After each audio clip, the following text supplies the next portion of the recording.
musiknya adalah mengembangkan gerak-gerak tari tradisi.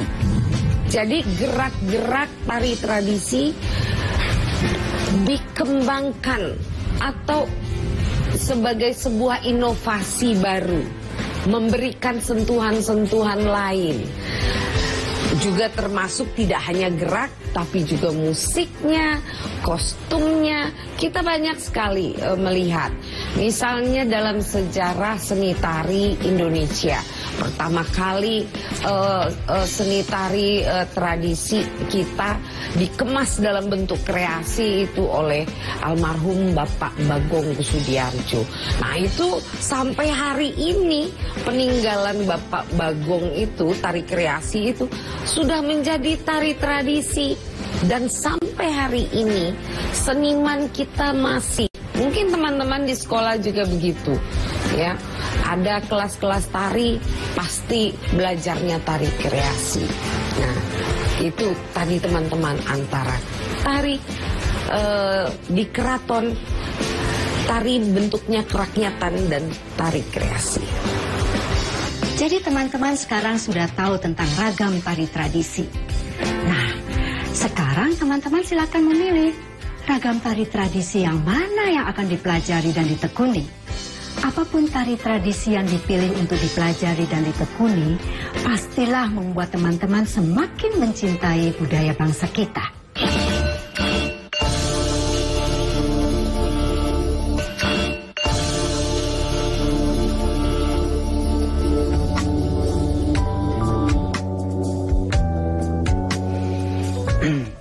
Jadi dalam tari tradisi itu ada beberapa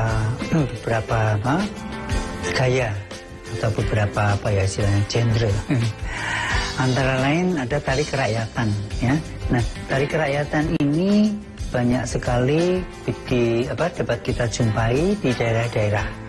Seperti tadi sudah saya singgung, di Banyumas ada lengger ya. Kemudian ada tayub. Tayub itu ada di Tulungagung, ada di Blora, ada Purwodadi, Grobogan, itu semua punya style yang berbeda-beda. Nah kalau tari rakyat, karena itu munculnya dari rakyat, sehingga banyak sekali yang mengandung unsur pergaulan. Jadi geraknya bebas, tidak seperti tari keraton ya. Kalau tari rakyat itu lebih fun, lebih enjoy, kadang-kadang banyak spontan, banyak improvisasinya ya, itu kalau tari rakyat. Misalnya tayuban, atau lenggeran, atau ronggeng, atau gandrung dari Banyuwangi, atau masih banyak lagi ya. Nah itu tari-tari tradisi.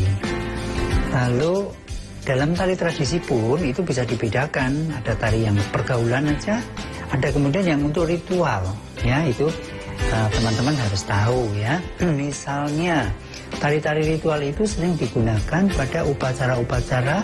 Sebagai contoh, pada waktu wiwit. Wiwit itu memulai tanam padi. Nah itu sering ada tari-tarian yang memang digunakan untuk upacara itu. Dan itu tidak hanya di Indonesia sayang, di luar negeri pun ada tradisi semacam itu, khususnya di Asia ya. Nah lalu ada juga yang untuk hiburan. Kalau tadi untuk ritual, contohnya waktu wiwit tanam padi ataupun waktu panen. Nah, salah satu contohnya adalah misalnya kalau kita bicara panen ya, panen itu ada kesenian tradisi yang disebut Mapak Sri, itu dari daerah Cirebon ya. Jadi Mapak Sri itu menjemput Mapak Sri. Sri itu adalah Dewi Sri yang merupakan Dewi Padi. Jadi kalau habis panen, untuk mengungkapkan kegembiraannya pasti nanggap topeng dari Cirebon. Nah itu ada tradisi khusus di sana. Kemudian masih banyak lagi tari-tari rakyat yang lain. Bahkan dalam tari rakyat itu yang untuk ritual, kemudian ada tari-tarian juga yang sebenarnya tarian hiburan, tapi kemudian penarinya bisa kesurupan. Nah itu genre yang lain lagi ya, jenis yang lain lagi, itu menarik. Jadi kita itu sebenarnya kaya sekali budaya kita itu. Kita harus bangga sebagai orang Indonesia, apalagi kalau mempelajari keseniannya. Nah itu tadi saya bicara masalah tari-tari tradisi yang kerakyatan. Kebanyakan memang untuk pergaulan dan sebagainya itu. Lalu kalau tari istana itu memang munculnya atau dilestarikannya hanya di kalangan istana. Kalau zaman dulu tidak boleh dipelajari oleh orang-orang di luar istana, tapi sekarang sudah mulai diperbolehkan ya. Nah, kalau tari-tari istana itu aturan-aturannya lebih ketat. Misalnya ada pakem-pakemnya, misalnya nyembahnya harus bagaimana ya. Kemudian gerak pacak gulu harus bagaimana. Lalu bentuk-bentuk ini ada ini namanya nyempurit, ya. Ada ngiting, ada meruji, ya. Kalau di Banyumas bentuknya beda. Jadi tadi sudah saya jelaskan tentang tari tradisi. Kemudian ada tari keraton ya, atau juga istana. Sebenarnya keraton dan istana itu sama saja, hanya kebiasaannya kalau di Indonesia kita nyebutnya keraton, keraton Yogyakarta, keraton Solo, keraton Cirebon, ya. Bahasa Indonesianya juga istana, ya. Tapi kalau kita bicara istana, sepertinya kesannya Eropa ya, istana Buckingham, istana dari apa, Forbidden City dari Cina dan sebagainya gitu ya. Jadi tari-tari keraton ya itu punya patokan-patokan pakem yang sudah ditentukan. Misalnya ada gerakan gini ya, harus ada ngitingnya, ada nyempuritnya, ada ngepel dan sebagainya. Bahkan dalam tari rakyat pun sebenarnya ada, tapi tidak seketat kalau yang di istana, hanya kebiasaan. Kalau di Banyumas tuh pasti modelnya begini. Kalau Jawa Timur ya mirip ya, misalnya ada yang ngerimo tak tak tak tak tong tong tong tong misalnya gitu ya. Terus kalau di Banyumas ya ini tang ting tak tang ya, tang ting ting tak tak ting tak ting ting tak tak ya. Nah, tapi kalau di keraton atau tari istana itu cenderungnya memang lebih halus, lebih apa ya, lebih perfect, lebih tertata ya, karena namanya sudah golongannya beda kan. Tapi kalau di tari rakyat kan kita penuh dengan kebebasan, penuh dengan fun ya. Tapi kalau di keraton itu kan kadang-kadang untuk upacara penobatan raja ya, lalu bahkan untuk ritual ini, ritual itu, untuk peringatan jenggot, untuk menjamu tamu-tamu kehormatan dan sebagainya, sehingga memang harus yang perfect, harus yang geraknya juga lembut. Bahkan kadang-kadang kalau orang asing mengatakan tari-tari keraton di Indonesia itu sering, khususnya di Jawa, itu disebut gerakan atau tari-tarian yang meditatif. Meditatif dance, jadi seperti orang meditasi. Karena memang filosofi dalam tari keraton atau tari klasik keraton kan memang begitu kan, harus ada nyawi, jiwa, ramingko, sengguh dan sebagainya, penjiwaan. Jiwa raganya menyatu, body and soul. Ya, nah itu memang ada filosofinya itu. Nah, jadi bedanya tari keraton dan tari kerakyatan. Nah, kalau kita bicara tari modern itu lebih bebas lagi, karena kita, atau tari kreasi baru, ya, tari kreasi baru lebih bebas karena kita mau membuat katakanlah tari nelayan. Nah, kita akan membuat koreografi menggambarkan seorang nelayan. Gimana sih nelayan di laut itu? Oh, mungkin dengan dayung. Ya, nah, jadi tari kreasi baru lebih bebas karena setiap daerah punya tradisi berbeda-beda. Misalnya kalau tari nelayan yang diciptakan pantai di Jawa Tengah, pasti lagunya juga Jawa Tengah. Misalnya lagu, pakai lagunya Kinato Sabdo almarhum, misalnya lagu Yo koncone gisik kepiro alira-plera banyune segoro ya. Lalu kalau misalnya untuk yang model dari Jawa Timur, Madura misalnya ya kan, beda lagi kan. Itu kan punya tradisi yang berbeda-beda. Nanti kalau ke Banyuwangi sudah beda lagi cengkok lagunya. Nah, sehingga itu kekayaan budaya di Indonesia ya. Jadi ada tari keraton, kerakyatan, ada tari apa tadi yang kreasi baru. Nah, biasanya kalau kreasi baru itu masih menggunakan elemen-elemen dari tari tradisi ya. Nah, kemudian kalau yang sudah bicara modern, wah itu sudah lebih bebas ya. Kita pakai musik-musik diatonis juga bisa, mau pakai musik dangdut atau apapun bisa. Jadi tergantung dari ekspresi koreografer. Itu lebih, tidak ada patokan-patokan yang mengikat sekali seperti tari klasik. Kalau melihat para maestro tari kita menari, senang ya melihatnya. Dan seperti apa yang dikatakan oleh para maestro tari, belajar menari itu banyak manfaatnya. Kita bisa mengolah tubuh kita kita mengenal beragam gerak. Dan yang tak kalah penting, kita semakin mengenal budaya kita yang sangat kaya.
Kasihan ini terus melaju, hingga akhirnya rider Ducati Pramac ini finish di posisi pertama. Pembalap McLaren Lando Norris mendominasi balapan sejak mulai start hingga finish. Jojo terus menjauh hingga akhirnya menggilas lawannya tersebut di angka 21-12. AC Milan memenangkan laga Derby della Madonnina di catatan kelima dengan skor 2-1. Torehan tersebut membawa Persebaya naik ke posisi puncak klasemen sementara Liga 1. Dari 150 kali gempa tersebut, 2 diantaranya memiliki kekuatan signifikan. Selama ini pabrik rumahan tersebut memproduksi arak jenis Trobas tanpa izin. Untuk keripik singkong dan jagung ini sangat murah meriah. 5 kapal penumpang ini diberangkatkan secara bergiliran sejak pagi hingga petang. Para tersangka memalsukan beras SPHP yang dikemas menjadi beras premium. Dugaan sementara kebakaran dipicu oleh korsleting kelistrikan mobil. Saksikan Jatim Awan hanya di JTV.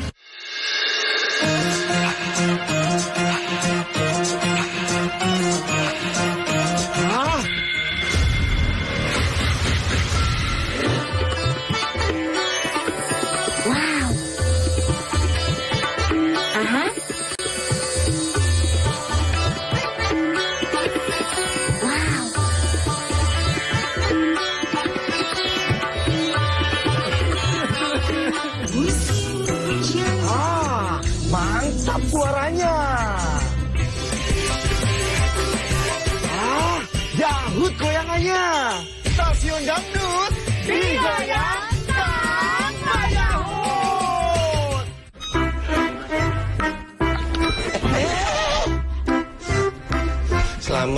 Selamat. Jelas paketan entek. Pakei. Wow. Ya Busiron. Paketanmu gak kontes. Loh, awakmu pasti gak tau melok kuistul jae. Nanti di nopo. Nak JTV Jumat Sabtu Minggu jam 6 sampai jam 8. Giling-gilingin ya. Pokok setiap Jumat Sabtu Minggu jam 6 sampai jam 8 nduk kuistul jae nak JTV 100% Jawa Timur. Entek manek paketnya.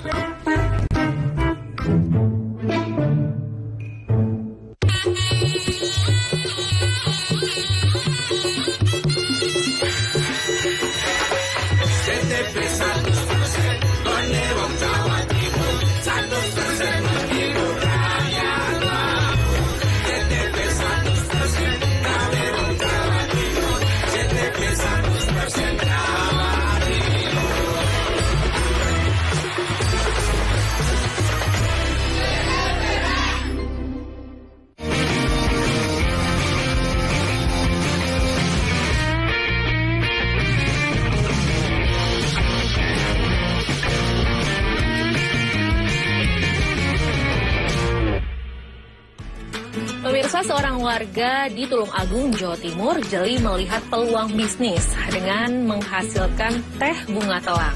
Nah, teh bunga telang ini menghasilkan warna kebiruan dan dipercaya sangat bermanfaat bagi kesehatan tubuh.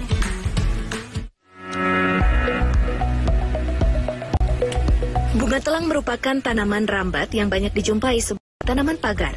Namun bagi Siti Muafiqah Rohmah, warga Desa Krosok, Kecamatan Sendang, Tulungagung, Jawa Timur, bunga telang merupakan peluang bisnis. Vika memanfaatkan bunga telang sebagai bahan minuman sejenis teh, sehingga tumbuhan yang dahulu hanya digunakan sebagai pakan ternak di desanya, kini bernilai jual. Cara pembuatan teh bunga telang cukup mudah. Bunga telang cukup dijemur hingga kering, lalu disimpan ke dalam toples. Dan untuk penyajiannya tinggal diseduh air panas.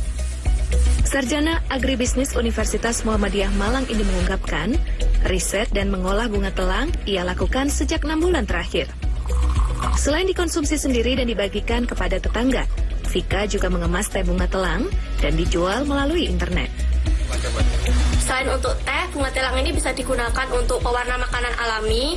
Jadi bisa ditambahkan di nasi, menjadi nasi biru, kemudian untuk puding atau untuk pewarna makanan lainnya. Di pasaran, teh bunga telang ini seharga Rp1 juta per 1 kilogram.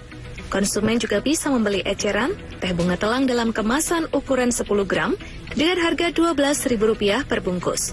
Atau bunga telang kering dilengkapi dengan sirup lemon seharga Rp15.000 per kemasan. Bunga telang diminati sebagai agen antioksidan dan bermanfaat bagi kesehatan tubuh. Agus Bondan, CTV Tulungagung, Jawa Timur.